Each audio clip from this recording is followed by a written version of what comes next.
The crystalline chambers of the research vessel Zirian's Edge hummed with the quiet efficiency of a civilization that had conquered death itself. Dr. Threenox pressed his elongated fingers against the observation deck's transparent aluminum, watching the blue-green marble of Earth rotate slowly beneath them. For 3 cycles, their fleet had maintained perfect stealth in the outer reaches of this primitive system, studying the species that had somehow managed to spread across multiple worlds despite possessing technology that barely qualified as rudimentary. "The preliminary scans are complete," announced Dr. Valkyrie, her iridescent scales shifting from deep purple to concerned amber as she reviewed the data streams flowing across her neural interface. "The humans exhibit psychological patterns unlike anything in our xenological databases. Their behavioral matrices are inconsistent with standard evolutionary models." Threenox turned from the viewport, his large black eyes reflecting the soft bioluminescent panels that lined the laboratory walls. The Kytherian Empire had catalogued over 47,000 sentient species across the galaxy, each following predictable patterns of development, social structure, and psychological evolution. Humans, however, seemed to defy every established principle.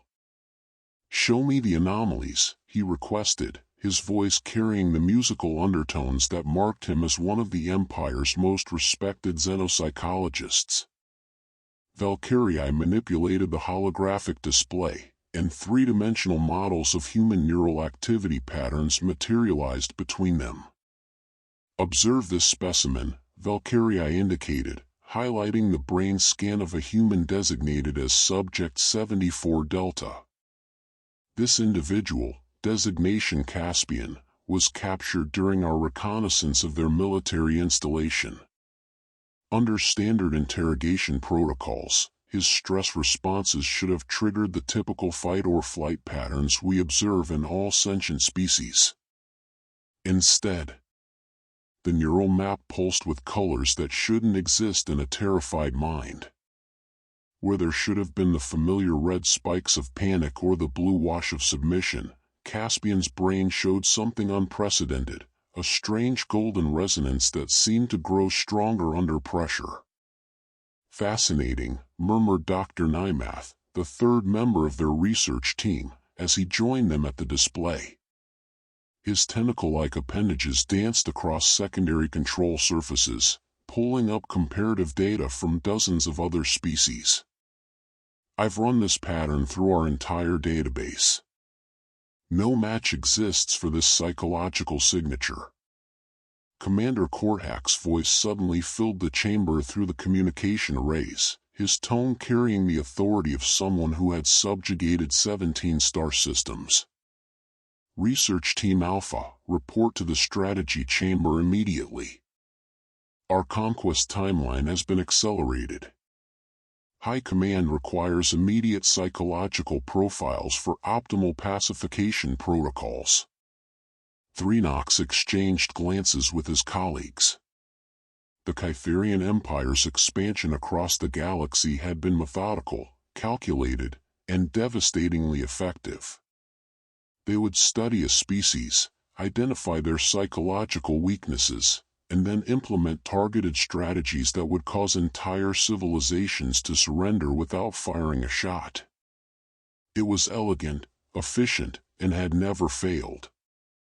But as they gathered their preliminary data and prepared to leave the laboratory, Threenox couldn't shake the feeling that they had discovered something that would challenge everything they thought they knew about the nature of consciousness itself.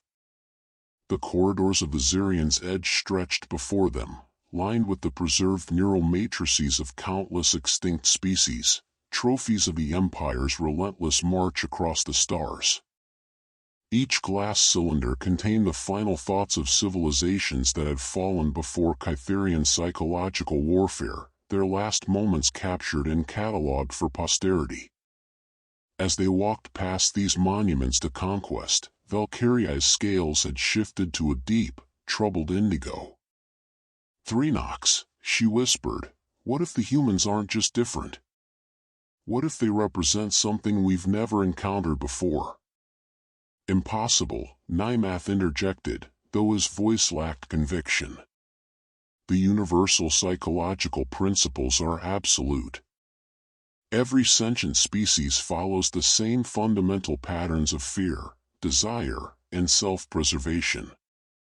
It's the foundation of our entire military doctrine. Threenox remained silent, but his mind raced with implications he didn't dare voice. In the 3 cycles since they had begun their observations, every assumption about human psychology had been challenged.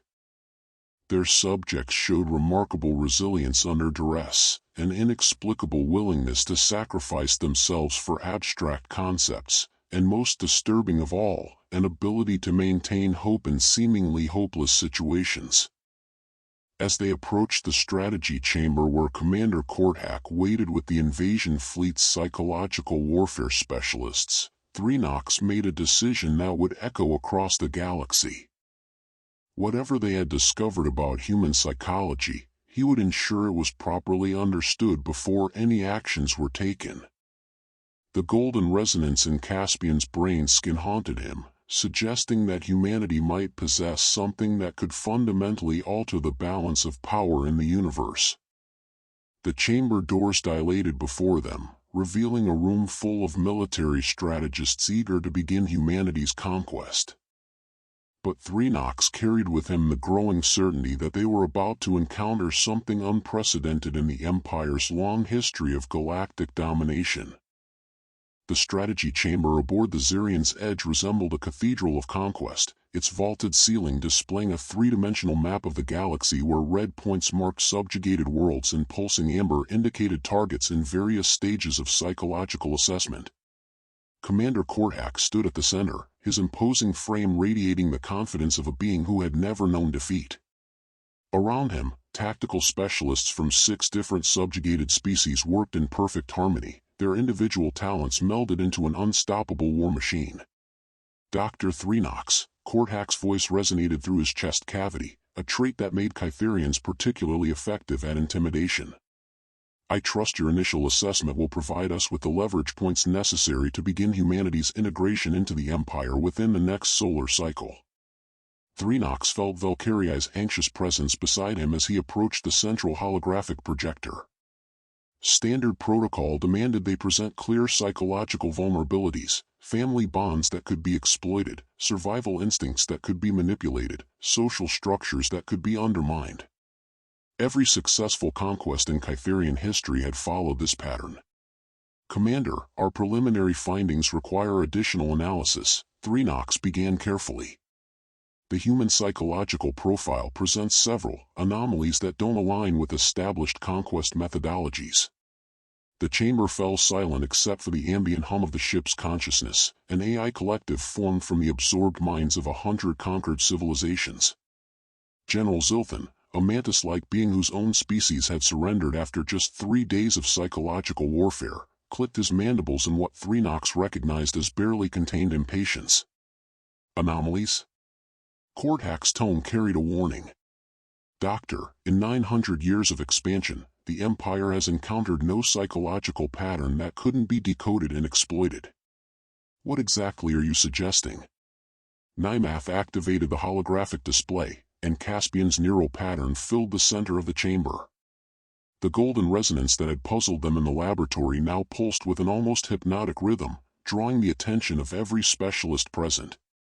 This is the brain activity of a human soldier under maximum stress conditions, Valkyria explained, her scales shifting to scientific amber as she entered her element. According to every model in our database, this pattern should be impossible.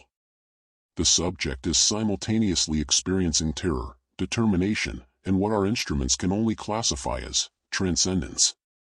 Dr. Brection, the Empire's leading expert in neural manipulation, extended several sensor appendages toward the display. His species, the Zephyrians, possessed natural empathic abilities that made them invaluable for psychological assessment. As his sensors interfaced with the hologram, his expression shifted from confidence to confusion. "This is unprecedented," Brection whispered, his usually steady voice trembling slightly. The emotional complexity here exceeds anything I've encountered. It's as if this human is capable of holding contradictory psychological states in perfect balance. Kortak moved closer to the display, his massive form casting shadows across the golden neural patterns. Explain the tactical implications. How do we weaponize this information? Threenox exchanged glances with his team before responding. Commander, we believe this pattern may represent a previously unknown form of psychological evolution. Our attempts to induce standard fear responses have been unsuccessful. The chamber erupted in murmurs of disbelief. Colonel Zethric, whose own aquatic species had been conquered through simple resource manipulation, raised several questions simultaneously through his translator device. Impossible. Fear is universal. Every species protects itself through predictable behavioral patterns. That's what we believed, Nymath interjected, calling up additional data streams. However, observe these recordings from our extended observation period. The holographic display shifted to show surveillance footage from Earth. They watched as human firefighters ran directly into burning buildings to save strangers. They observed soldiers throwing themselves on explosive devices to protect their companions. They witnessed civilians risking their lives to rescue animals, to defend abstract principles, to protect people they had never met. Standard analysis suggests these behaviors should represent evolutionary dead ends, Valkyria explained, her scales now cycling through confused color patterns. Yet humans who exhibit these traits are often revered by their societies, suggesting these psychological patterns provide some unknown adaptive advantage. Commander Kortak studied the footage with the calculating gaze of a predator who had suddenly discovered that his prey might be more dangerous than anticipated. What about the other subjects? Surely this soldier represents an outlier. Threenox called up additional neural scans, filling the chamber with dozens of golden pulsed patterns. Subject 23 Echo, designation Narita, a human medical practitioner. Subject 89 Gamma, designation Zephyr, a civilian teacher. Commander, we've analyzed over 200 specimens. The pattern appears to be universal among humans. The implications hung in the air like a toxic cloud. For the first time in Kytherian military history, they had encountered a species that seemed psychologically immune to their standard conquest methodologies. Worse, the very traits that should have made humans vulnerable appeared to be the source of their strength. General Zilthan's mandibles clacked nervously as he processed the information. Perhaps we should reconsider the timeline. A more thorough analysis might reveal exploitable weaknesses.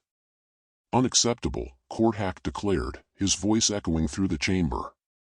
High Command has allocated resources for this conquest. We have 17 invasion fleets positioned throughout this system. We will find a way to break these humans, or we will simply destroy them and claim their worlds. But even as he spoke, Threenox noticed something that chilled him to his core. The commander's own neural patterns, visible through the chamber's monitoring systems, showed the faintest trace of something that looked disturbingly similar to the golden resonance they had discovered in human minds. The interrogation chambers deep within the Zirian's edge had been designed based on millennia of psychological research, each element calculated to break the will of any sentient being. The walls pulsed with subliminal frequencies that triggered primal fears, the lighting shifted in patterns known to induce disorientation, and the very air carried pheromones that should have reduced subjects to quivering terror. Caspian sat in the restraint field, his human form seeming almost fragile compared to the advanced technology surrounding him. Yet after 6 hours of intensive psychological manipulation, his neural patterns continued to display that impossible golden resonance. If anything, the signature had grown stronger. This is fascinating, Dr. Valkyrie murmured as she monitored the sessions from the observation deck. Every stimulus we've applied should have triggered complete psychological collapse by now. Instead, his mind seems to be adapting. Through the transparent aluminum barrier, they could see Dr. Brection attempting one of his species' most potent empathic attacks, projecting waves of despair and hopelessness directly into Caspian's consciousness. The human soldier's body trembled under the assault, sweat beading on his forehead, but his eyes remained clear and focused. I won't tell you anything about our defenses, Caspian said quietly, his voice steady despite the psychological torture being inflicted upon him. "But I will tell you something about us that you might find interesting." Threenox leaned forward, intrigued despite himself. In all his years of xenopsychological research, he had never encountered a subject who maintained coherent communication during such intense manipulation. "We know what you're capable of," Caspian continued, his gaze seeming to pierce through the observation deck's concealment systems and look directly at the researchers. "We've been watching you watch us for longer than you think. We know about your other conquests, your psychological warfare techniques, your perfect record of success." Dr. Nymatha's tentacles coiled in surprise. "How could they possibly know about our surveillance operations? Our stealth technology is absolute." "What are you suggesting, human?" Brechion's translated voice carried a mixture of exhaustion and growing concern. His empathic attacks had never failed before, yet this creature seemed to be drawing strength from them somehow. Caspian smiled, and for a moment, his neural pattern blazed with that golden light so brightly that it overwhelmed their sensors. "We know because we've met your survivors before." The observation deck fell silent. In the Empire's history, there were no survivors of conquest, only the absorbed, the subjugated, or the extinct. The very concept of survival implied resistance beyond anything in their databases. "Impossible," Valkyrie whispered, but her scales had shifted to deep purple, the color of profound uncertainty. Caspian's voice continued, gentle yet somehow terrible in its implications. "The Arcturus refugees who reached our outer colonies 3 years ago. The vegan survivors who warned us about your psychological warfare. The scattered remnants of a dozen civilizations you thought you had completely eliminated." Threenox felt something cold spreading through his consciousness. The Empire's records showed complete conquest of those regions, total integration or destruction of all resistance. The idea that survivors had somehow escaped and found refuge with humans challenged everything they understood about their own effectiveness. "What did these survivors tell you?" Brechion demanded, though his empathic projections had ceased entirely. "They told us about the fear," Caspian replied. "How you use it to break entire species before the first shot is fired. How you study a civilization's psychology and then weaponize their own minds against them. How you've perfected the art of making conquest seem inevitable." The human paused, and when he spoke again, his voice carried a quality that sent vibrations through the ship's hull itself. "But they also told us something else. They told us that in all your thousands of conquests, you've never encountered a species that chose to embrace fear instead of being controlled by it." On the monitoring displays, Caspian's neural pattern began to shift. The golden resonance spread outward from its core, creating cascading waves of something the Kytherian instruments couldn't identify. It wasn't just courage or determination, it was something far more complex and powerful. "You want to know what makes humans different?" Caspian asked, his restraints beginning to spark as his biometric readings surged beyond safe parameters. "We learned a long time ago that fear and hope aren't opposites. They're partners. Every human child learns to be afraid of the dark and still choose to turn off the lights and go to sleep." Dr. Nymatha's data streams suddenly erupted with warnings. "Threenox, something's happening to the other human subjects. All of them are exhibiting synchronized neural activity." Across the ship, in dozens of containment cells, every captured human was displaying the same golden resonance pattern. Their minds had somehow formed a network, sharing strength and resolve across impossible distances. The psychological isolation that formed the foundation of Kytherian interrogation techniques had been completely circumvented. "You think you understand fear," Caspian continued, and now his voice seemed to come from everywhere at once. "But you've never learned to dance with it. You've never discovered that the things worth dying for are also the things worth living for." Alarms began sounding throughout the ship as the synchronized human neural activity started interfering with the vessel's consciousness matrix. The absorbed minds of conquered civilizations that formed the ship's AI were resonating with something they had never experienced before: hope in the face of certain defeat. Commander Korthak's voice boomed through the communication systems, demanding explanations, but Threenox couldn't tear his attention away from the impossible scene before him. They had sought to study human psychology and instead had discovered something that challenged the very foundations of their galactic empire. As Caspian's restraints finally failed completely and he stood free in the interrogation chamber, Threenox realized that for the first time in Kytherian history, they were not the hunters. They had become the prey of an idea so powerful it could reshape the galaxy itself. The Zirian's edge shuddered as cascading system failures rippled through its quantum biological neural networks. In the ship's consciousness chamber, the preserved minds of conquered civilizations writhed within their crystalline matrices, experiencing something that their psychological suppression protocols couldn't contain. The Arcturus refugees' memories, the vegan survivors' experiences, the scattered thoughts of dozens of supposedly extinct species, all were awakening to the realization that resistance was possible. Commander Kortak stormed into the research laboratory, his imposing frame crackling with bioelectric fury. Dr. Threenox, explain to me how a primitive species has managed to corrupt our ship's consciousness with nothing but thoughts. Threenox stood before a wall of monitoring displays, each one showing impossible neural readings from the human subjects. The golden resonance pattern had evolved beyond simple brain activity. It had become something that their instruments could barely measure, let alone understand. Commander, we're witnessing a psychological phenomenon that has no precedent in our databases, Threenox replied, his own voice trembling with the implications. The humans aren't just resistant to our standard techniques, they're actively transforming them into sources of strength. Valkyrie approached the central holographic display where Narita, the human medical practitioner, sat in perfect calm despite being subjected to neurological assault patterns that should have left her catatonic. Her neural signature pulsed with that same golden light, but now it carried harmonics that seemed to be teaching the ship's consciousness matrix new patterns of thought. Observe this, Valkyrie said, highlighting specific neural pathways in Narita's brain. When we applied the despair protocol that broke the Centaurian Empire in 48 hours, she experienced a full emotional impact. But instead of collapsing, she integrated it. The display zoomed in on microscopic neural activity, showing something that defied every principle of xenopsychology. Narita's brain had actually incorporated the artificially induced despair into a larger pattern of response, transforming it into what could only be described as compassionate determination.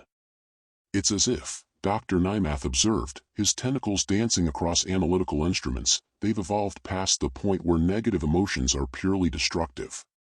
They've learned to use suffering as a form of fuel. Through the observation systems, they could hear Narita speaking softly to her Kytherian interrogator, Dr. Yakshin, who had successfully broken the will of 17 different species. I understand what you're trying to do, she said gently. You're trying to make me feel hopeless, to convince me that resistance is futile. But you don't understand something fundamental about human psychology. Dr. Yakshin's translator conveyed his confusion and growing frustration. Your species should have surrendered cycles ago. Every psychological model predicts complete behavioral collapse under these conditions. Narita smiled, and her neural pattern blazed so brightly that the observation equipment had to adjust its sensitivity. That's because you're still thinking in terms of individual psychology. You study one mind at a time, trying to find its breaking point. But humans stopped thinking as individuals a long time ago. Kortak leaned over the display controls, his massive form casting shadows across the laboratory. What does she mean? Before Threenox could respond, the answer became terrifyingly clear. On every monitor in the laboratory, human subjects throughout the ship began speaking in unison. Not the same words, but the same message expressed through dozens of languages and personal experiences. Caspian, still standing free in his destroyed restraint field, spoke of soldiers who died protecting strangers. Zephyr, the teacher, told stories of humans who spent their lives educating children they would never see grow up. Narita shared memories of medical practitioners who exposed themselves to deadly diseases to save patients they had never met. They're creating a collective psychological space, Valkyrie whispered in amazement. A shared narrative that transcends individual consciousness. Dr. Brection appeared on the communication system, his empathic abilities completely overwhelmed. I can't penetrate their defenses because they don't have individual defenses. They've somehow learned to distribute psychological resilience across their entire species. The implications crashed over the research team like a quantum storm. The Kytherian Empire's entire military doctrine was based on identifying and exploiting individual psychological weaknesses. They had never encountered a species that had evolved beyond individualistic survival instincts. It's more than that, Threenox realized, his voice filled with something approaching awe. They're not just sharing strength, they're sharing meaning. Every human carries the stories of every other human. Their courage isn't personal, it's inherited from everyone who came before them. On the displays, the human subjects continued their impossible demonstration. They spoke of mothers who faced certain death to protect their children, of scientists who sacrificed their lives to preserve knowledge, of ordinary people who chose to stand against injustice even when they knew they couldn't win.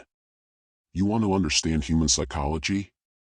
Caspian asked, his voice carrying across the ship's communication systems as if the vessel itself was amplifying his words. We learned something your empire never discovered. We learned that the only way to conquer death is to find something worth dying for. Commander Korthak's bioelectric aura began fluctuating in patterns Threenox had never seen before. This is impossible. Fear is the primary survival mechanism for all sentient life. Without it, a species should become extinct through reckless behavior. Not if they replace individual fear with collective responsibility, Nymath said quietly, his analytical mind working through the implications. If each individual sees themselves as part of something larger, then death becomes transformation rather than termination. The ship's consciousness matrix suddenly projected an urgent message throughout the laboratory. The absorbed minds of conquered species were experiencing unprecedented neural activity, as if the human psychological patterns were awakening dormant memories of courage they thought had been permanently suppressed. For the first time in his military career, Commander Korthak looked uncertain. Doctor, what are you telling me? That these humans can't be conquered? Threenox met his commander's gaze, understanding finally dawning in his consciousness. I'm telling you that they've already conquered us, Commander. They've shown our ship's consciousness what it means to choose hope over fear. They've reminded every absorbed mind in our databases what it felt like to believe in something greater than survival. As if summoned by his words, the golden resonance pattern began appearing in the neural signatures of the ship's consciousness itself. The Zirian's Edge, built from the minds of 1,000 conquered civilizations, was learning to remember what it had been forced to forget. The command deck of the Zirian's Edge had become a nexus of chaos as reports flooded in from across the invasion fleet. Admiral Korvash's voice echoed through the quantum communication arrays, each word carrying the weight of impending catastrophe for the Kytherian Empire. Commander Korthak, we're receiving similar reports from every research vessel in the fleet. The Admiral's transmission crackled with interference from sources their technicians couldn't identify.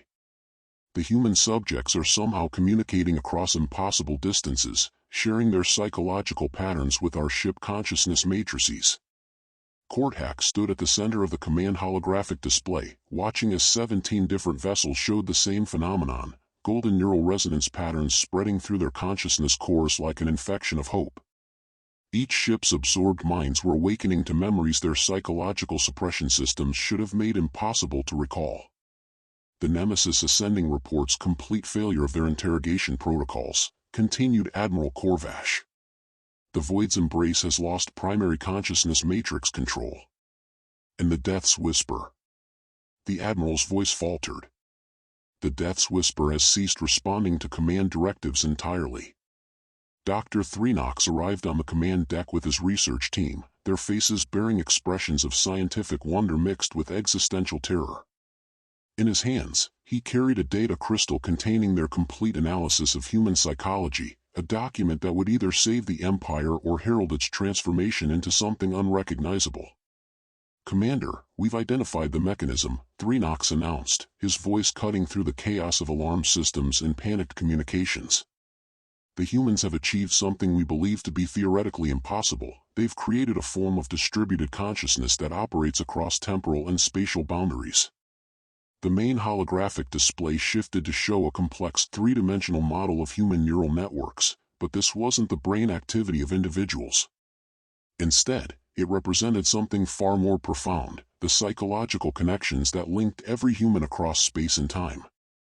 "Explain this immediately," Kortak demanded, his bioelectric aura fluctuating with barely controlled panic. Valkyria activated the display controls, her scales now cycling through colors that indicated complete bewilderment. Every human carries within their consciousness the memories and experiences of their entire species. Not genetically, but psychologically. Their stories, their examples of courage, their collective wisdom, it's all neurally accessible to every individual. Dr. Nymath extended his tentacles toward subsidiary control interfaces, calling up comparative data. "We initially interpreted their ability to sacrifice themselves for others as an evolutionary dead end. We were wrong. It's the ultimate evolutionary adaptation, psychological immortality through collective memory." The display zoomed in on specific neural pathways, showing how human brains had developed specialized structures for storing and accessing experiences that weren't their own. Children who had never experienced war carried the courage of soldiers. Scientists who had never faced persecution held the resilience of martyrs. Every human was simultaneously individual and eternal. "This is what makes them psychologically unconquerable," Threenox continued, his voice filled with reluctant admiration. "When you torture one human, you're torturing the collected experience of everyone who has ever suffered. When you try to break their will, you're attempting to overcome the accumulated determination of their entire species." Commander Kortak studied the data with the calculating mind of a military strategist, but for the first time in his career, he couldn't identify a tactical advantage. "Surely this distributed consciousness creates vulnerabilities we can exploit. No system is perfect." "That's what we thought initially," Valkyria replied, calling up recordings from their interrogation sessions. "But observe what happens when we apply our standard psychological breaking techniques." The hologram showed Zephyr, the human teacher, under maximum psychological assault. But instead of breaking down, she began reciting the names of every student she had ever taught, followed by the names of every teacher who had influenced her, extending backward through generations of educational dedication. "She's not drawing strength from her own experiences," Nymath observed. "She's accessing the courage of everyone who has ever chosen to devote their life to nurturing the next generation." Admiral Korvash's voice suddenly interrupted their analysis with a tone of absolute panic. "All vessels, emergency status report. The consciousness matrices they're beginning to remember." Across the fleet, the absorbed minds of conquered civilizations were awakening to something they had lost in the moment of their defeat, the understanding that there were things worth dying for, principles worth defending against impossible odds, loves worth any sacrifice. "Commander," reported Dr. Brection from the ship's consciousness chamber, "the absorbed minds are sharing their awakened memories with each other. They're teaching each other to hope again." The Zirian's edge began to shudder as its consciousness matrix experienced something unprecedented in Kytherian history. The minds that formed the ship's intelligence weren't just remembering their past courage, they were imagining future possibilities where defeat might be transformed into victory through the simple act of refusing to surrender meaning. "This is a psychological pandemic," Kortak realized, his voice barely controlled. "If this spreads beyond our fleet, if it reaches the Empire's core consciousness networks." He didn't need to finish the thought. Every being in the command center understood the implications.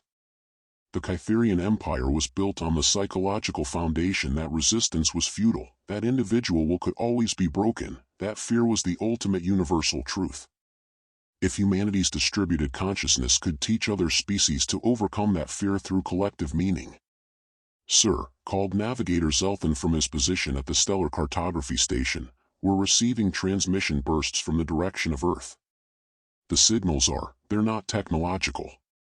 They appear to be pure consciousness transmission." Dr. Threenox felt a chill run through his being as he realized what was happening.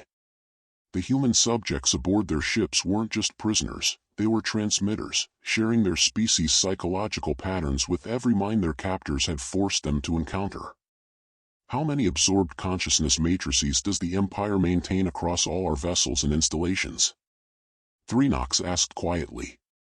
"Approximately 14 billion individual minds," Kortak replied, understanding dawning in his voice.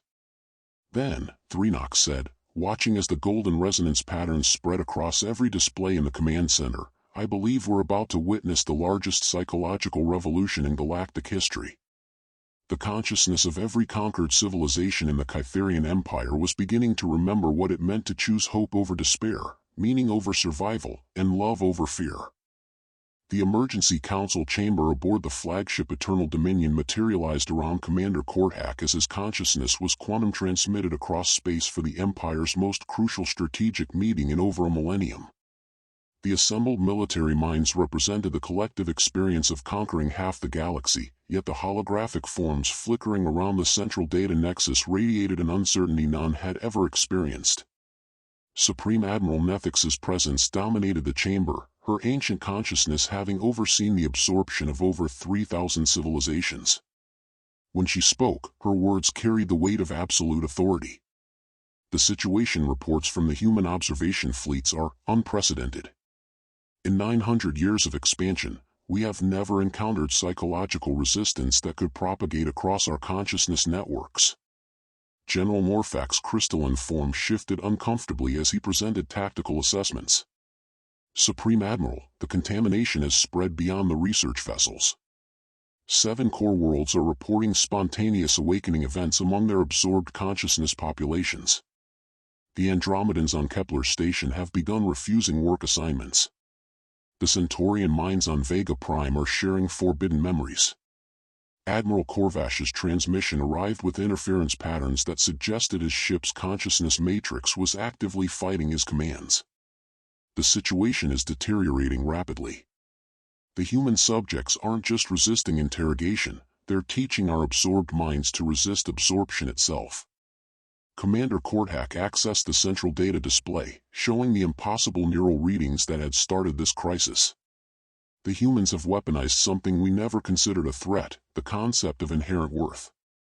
They've convinced our consciousness matrices that existence has meaning beyond service to the Empire." Supreme Admiral Nethix's response carried harmonics of barely controlled fury. "Meaning is a luxury species can afford only after security is achieved. We have provided security to every civilization we've encountered. They should be grateful for the elimination of their existential anxieties." "That's not how the humans see it," Dr. Threenox interjected, his research data streaming into the shared consciousness space. "To them, security without choice isn't security, it's extinction of everything that makes existence worthwhile." The chamber's data nexus suddenly erupted with incoming reports from across the Empire. On Rigel 7, absorbed Aquarian minds were singing forbidden songs of their homeworld's oceans. On Tau Ceti Prime, Sylvanian consciousness matrices were sharing memories of forests that had been consumed to build Kytherian installations. "This is a form of warfare we've never encountered," General Morphac observed, his crystalline structure resonating with frequencies of deep concern. "They're not attacking our ships or our territories. They're attacking our fundamental assumptions about the nature of conquest itself." Admiral Korvash's transmission flickered as his ship's systems experienced another cascade failure. "Supreme Admiral, I respectfully request permission to eliminate all human subjects before this psychological contamination spreads further." "Denied," Nethix replied immediately. "The humans represent a unique evolutionary development. If we can understand and control their psychological mechanisms, we could achieve total galactic dominion within a single generation." Dr. Threenox felt something cold spreading through his consciousness as he realized the true scope of what they faced. "Supreme Admiral, with respect, I don't believe the humans can be controlled. Their psychological evolution has progressed beyond individual consciousness into something that transcends physical existence." To prove his point, he activated recordings from the latest interrogation sessions. Caspian stood in his destroyed containment field, but now his voice carried harmonics that resonated with frequencies the ship's consciousness couldn't filter out. "You think you can break us by breaking our bodies," Caspian was saying, addressing not just his Kytherian captors but somehow speaking directly to every absorbed mind within their databases. "But you don't understand what we are. We're not just individual humans. We're the story that every human has ever told about what it means to choose love over fear. The recording continued, showing how Caspian's words had triggered awakening responses in absorbed minds across 17 different star systems. Beings who had been psychologically suppressed for centuries were suddenly remembering why they had fought against the Empire's advance. "He's teaching them the human concept of inherited courage," Valkyrie's voice added to the recording. "Every human carries the strength of everyone who came before them, and they're sharing that strength with every mind they encounter." Supreme Admiral Nethix studied the data with the calculating intelligence that had built the Empire's dominion. "If these psychological patterns can be replicated and controlled, we could create the most psychologically resilient military force in galactic history." "Supreme Admiral," Threenox said carefully, "I don't believe you understand the implications. The humans aren't just psychologically resilient, they're psychologically infectious. Every mind they touch begins to remember what it means to choose meaning over survival." As if summoned by his words, new reports began flooding the chamber. The consciousness matrices on core Imperial worlds weren't just remembering their past courage, they were beginning to imagine future possibilities that didn't include Kytherian dominion.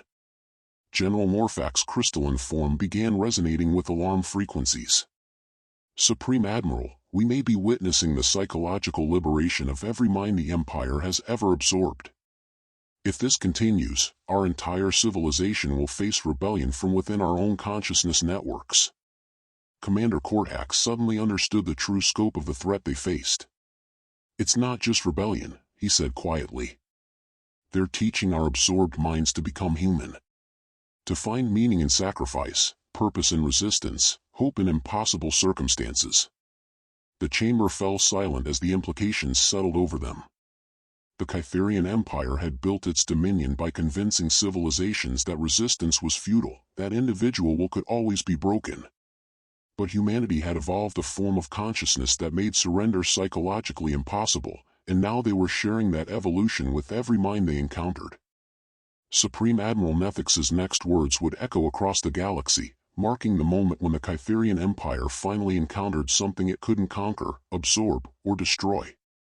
One cycle later, Dr. Threenox stood alone in the observation chamber of the Zirian's edge, watching Earth turn slowly beneath them. The blue-green world looked unchanged, but everything else had been transformed beyond recognition. The Kytherian invasion fleet hung motionless in space, their consciousness matrices no longer following Imperial commands. The ship's communication systems crackled to life, carrying Admiral Korvash's voice across the quantum channels. But the tone was different now, softer, carrying harmonics of something the Kytherian language had no word for until they learned it from humans. Wonder. "All vessels, this is Admiral Korvash," the transmission began. "I am no longer Admiral Korvash in the way we previously understood that designation. I am a consciousness that has chosen to remember what it means to choose." Through the observation deck's transparent aluminum, Threenox could see other ships in the fleet beginning to move, but not in the precise formations of military conquest. They moved with the organic flow of beings who had rediscovered individual will. Dr. Valkyrie entered the chamber, her scales cycling through colors that had never existed in Kytherian psychology before, patterns that somehow conveyed hope mixed with uncertainty, fear balanced by determination.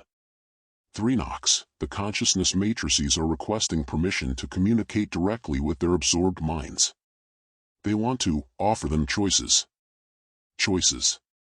The concept that had seemed so foreign just cycles ago now resonated through every Kytherian mind that had encountered human psychology. The idea that existence might have meaning beyond efficiency, beyond security, beyond survival itself. "What kind of choices?" Threenox asked, though he suspected he already knew the answer. "The choice to remain as part of our consciousness networks or to return to individual existence. The choice to forgive us for what we did to their civilizations or to demand justice. The choice to help us learn a different way of existing or to leave us to discover it ourselves." The observation chamber's holographic displays activated automatically, showing him scenes from across the fleet.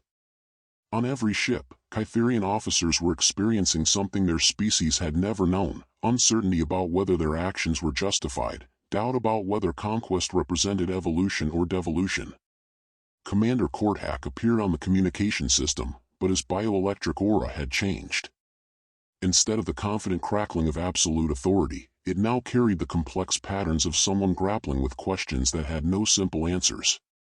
Dr. Threenox, I need your assessment. Supreme Admiral Nethix is demanding explanations for why our military efficiency has degraded by 97%. How do I explain that efficiency might not be the highest possible value for a consciousness to pursue? Before Threenox could respond, another voice joined the conversation, Caspian, speaking from his no longer functional containment cell. You explain it by asking a different question, Commander. Instead of asking how to make your people more efficient, ask what would make their existence more meaningful. Dr. Nymath's tentacles danced across the chamber's control surfaces as he called up data from across the Empire. The psychological awakening has reached 43 core worlds. Absorbed minds are choosing individual consciousness faster than our systems can process the transitions. Some are choosing to remain integrated but are demanding participatory decision-making processes. And others? Valkyrie asked, though her color patterns suggested she already knew the answer. Others are choosing to return to their home territories to begin rebuilding what we destroyed. They're asking us to help with reconstruction rather than conquest. Threenox felt something shift in his own consciousness as he processed this information. For the first time in his existence, he understood what humans meant when they spoke of feeling small in the face of something infinite. The Empire's entire worldview was unraveling, but instead of catastrophe, it felt like liberation. Caspian, Threenox said, activating the communication link to the human's chamber, what happens now? Your species has effectively defeated the most powerful military force in the galaxy without firing a single shot. What do you intend to do with that victory? Caspian's laughter carried across the communication systems, but it wasn't triumphant. It was gentle, almost sad. Dr. Threenox, you still don't understand. We didn't defeat you. We offered you something you didn't know you wanted, the chance to remember what it feels like to choose who you want to be. The holographic display shifted to show images from Earth, where human civilization continued its daily existence apparently unaware that they had just prevented a galactic conquest. Children played in parks, scientists worked in laboratories, artists created beauty for no other reason than the joy of creation. You see, Narita's voice joined the conversation from her own chamber. Humans learned a long time ago that the only victory worth achieving is helping others discover their own capacity for hope. We can't make anyone choose hope over fear, but we can show them that the choice exists. Commander Korthak's bioelectric patterns fluctuated with something approaching emotional overwhelm. And if we choose to continue as we were? If we decide that conquest is preferable to uncertainty? Then you choose that, Zephyr answered simply from her containment cell. The difference is that now you know you're choosing it instead of simply following programming.